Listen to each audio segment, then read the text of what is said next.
Kentucky got a great team. They play really well together. Tremendous in transition, and they got keep getting better. They play well together. I felt like we fouled them too much. When they got in bonus in the second half in 5 minutes, it was going to be very difficult to come back and win that game, no matter how close we got it in the second half. And fouls or errors. We fouled them 31 times. They fouled us 18 times. Those are errors. Now they force you to do some of that because they're so big, and they attack very well. We can't miss 10 free throws and expect to make a run and put a scare into them. We challenged them in some ways, but really never threatened them. Bruce, most teams have tried to take away the inside as best they can and take their chances on shooting threes. They obviously shot well. How much was that your idea going? Yep, it's if you can't extend too much, and you got to make some jump shots. And they made 8 threes in the first half, and I didn't think they'd make 8 more. They only made 3, so if we could have had them down to 3 in the first half, 3 in the second half, we got a fighting chance. So yes, you got to build a wall, and you got to show a lot of help on Bam. And the other thing too is how we guard the ball screen. Sometimes people and we did some go under, because if you go over the top, he rolls down, he's free to just throw it up the rim, and we did a pretty good job of taking that away. But so then Fox. But that's the beauty of their team. They take what the defense gives you, and that's what Kentucky did. Bruce, over here. You and John go back a little ways. Mm-hmm. It seemed like that your handshake at the end of the ball game was very, very cordial. How would you characterize your relationship with him now? And what are some of the things that you admire about his coaching style? Well, I've said for a long, long time that one of the greatest jobs in history of college basketball was John Calipari did at UMass. I've said it for a long time. I grew up in Boston. I went to Boston College. I was there. I left when I was 22 years old. I know what UMass basketball was.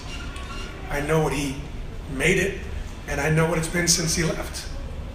And he doesn't get nearly enough credit for that. And then when he went to Memphis, he was at a place, and it's hard to believe this. This is hard to imagine. But I was at the big school. I was at Tennessee, big orange country. And Memphis was a smaller school in a corner. And, they hated Tennessee. And so that was sort of the beginning of then John and I having a bit of a rivalry. And so I'd like to think the things that he doesn't like about me are some of the things that I don't like about him. But I have great respect for him, and I always have. And so when you have respect for a coach like that, and I do, I want to challenge John. I want him to have to prepare to play Auburn. I want him to be pissed off that we beat them last year. They weren't a great team, and we made some shots, made some plays. It was a tough place to play, and it matters if you can beat John Calipari in Kentucky. It matters. And you do want to earn the respect of a peer because you respect him. So.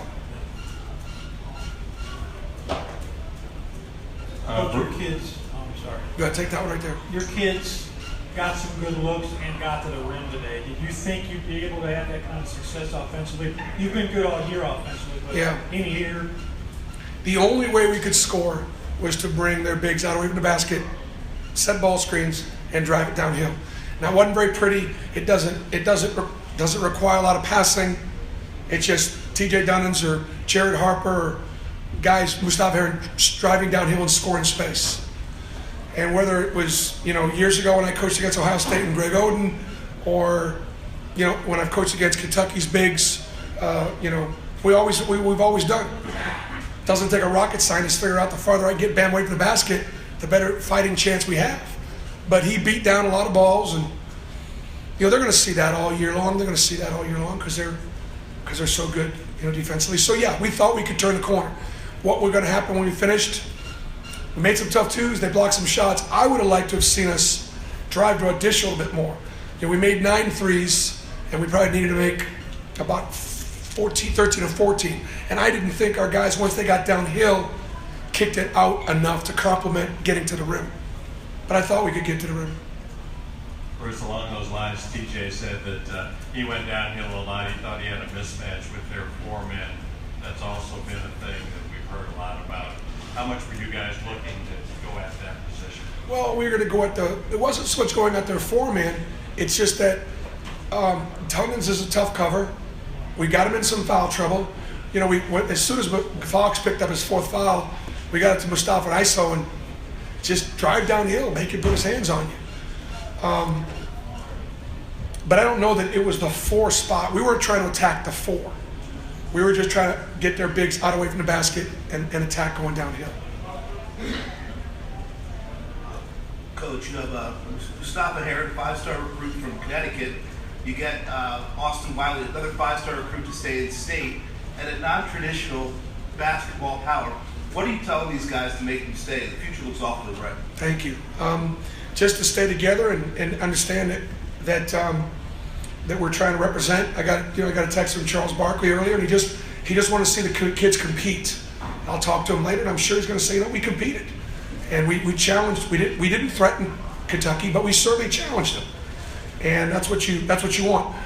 One of the biggest things about coming to Auburn for me was I didn't want Auburn to be one of the schools that was sort of an anchor on the league.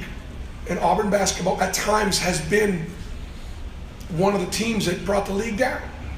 And the 5 years before I was there, I think the RPI was about 250. And so, we want this game to matter. So we got a good young team, and we got to keep getting better. And it's going to be a grind. I mean, every night, we're 1-4 in the SEC. We're not a bad team. We got LSU on Wednesday, and we got Alabama on Saturday. We got to grind and see if we can keep getting better. But if we're picked 12th, we're picked 12th by ESPN in the league.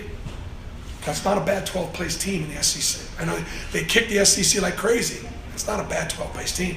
And we've beaten Texas Tech. Texas Tech's the 2nd best win in the league behind North Carolina. Kentucky beat North Carolina, maybe. We beat Oklahoma. We beat UConn. We're coming. We're getting closer.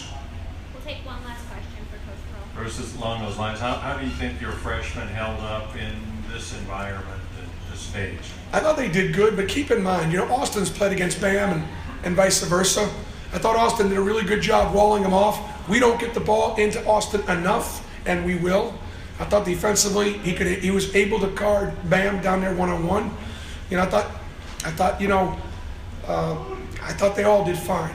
But obviously TJ Dunnins stepped up, and I'm really happy for TJ.